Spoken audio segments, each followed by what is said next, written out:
आप सभी को मेरा नमस्कार। आज हम इस वीडियो में स्वर संधि का जो फोर्थ पार्ट है अयाधी संधि उसके बारे में बात करेंगे। इससे पहले मैं आपको लास्ट 2 वीडियोज़ में यण संधि, वृद्धि संधि और जो आपकी गुण संधि है उनके बारे में हम डिस्कस कर चुके हैं और आज हम इसका फोर्थ पार्ट करने वाले हैं अयाधी संधि।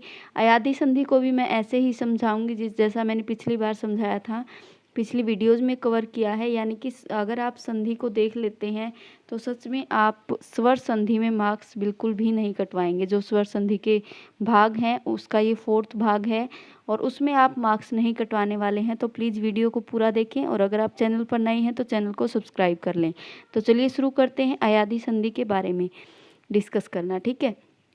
तो दोस्तों अयाधी संधि होती क्या है, मैं आपको बता दूं कि अयाधी जो संधि है उसमें स्वर और स्वर का मेल तो सभी स्वर संधि में होता ही है, लेकिन अयाधी संधि में अगर प्रथम शब्द के लास्ट वर्ण अगर ए है और उसके बाद जो सेकंड का प्रथम है वो अगर कोई भिन्न स्वर है यानी ई ऊ या कुछ और है तो उस या फिर आ है अगर वो आता है तो आप वहाँ पर क्या बन जाता है, ए को अय बन जाता है अयाधी संधि में, ठीक है। यही आएंगे बार बार एक ही चीज़ रिपीट की जाएगी। अय आ जाए, आए आ जाए, आओ या फिर आई आओ, आओ अवी अवी आवो आए, इस तरीके से मतलब यही रिपीट होगा बार बार।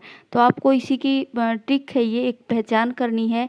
ए के बाद अगर कोई भिन्न स्वर आता है तो उसको अय हो जाता है। अगर यहाँ लास्ट में आई आ जाता है और उसके बाद भिन्न स्वर आता है कोई आ या कुछ भी तो उसको आय हो जाता है, यानी कि आई में आय हो जाएगा।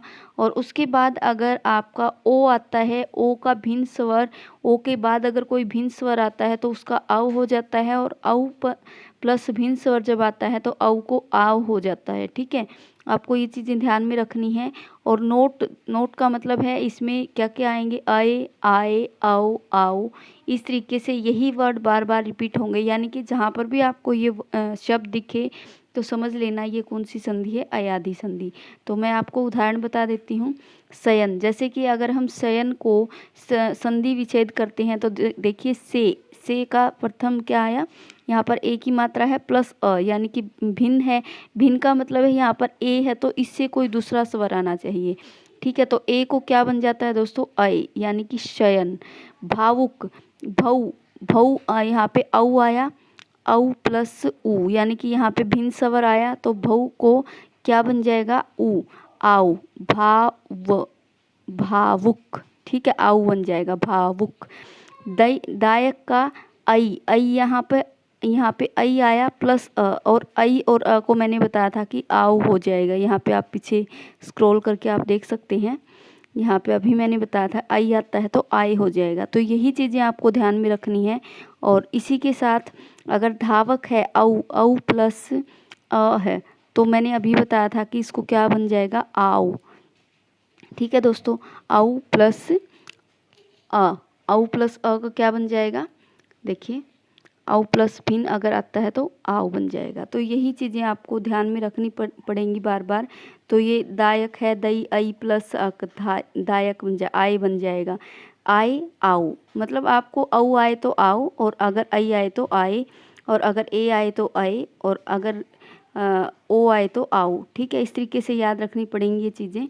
और ये थे इसके उदाहरण। इसके साथ कुछ और भी उदाहरण मैं आपको दिखा देती हूँ। जैसे अगर आपका गायन आ जाए, गायन, तो यहाँ पे आप चेक कीजिए आय आया हुआ है, आय। अगर आय आता है तो आपको क्या याद रखना है, आई में बनता है आय, तो गई प्लस यन, क्या, गई प्लस अन, ठीक है। अगर इसी के साथ अगर दूसरा एग्जांपल मैं बताऊँ आपको, अगर आपने लिखा धावक तो यहाँ पे आओ आया है, आओ आया है तो इसका मतलब क्या आएगा, धऊ, औ आएगा प्लस अक, ठीक है दोस्तों।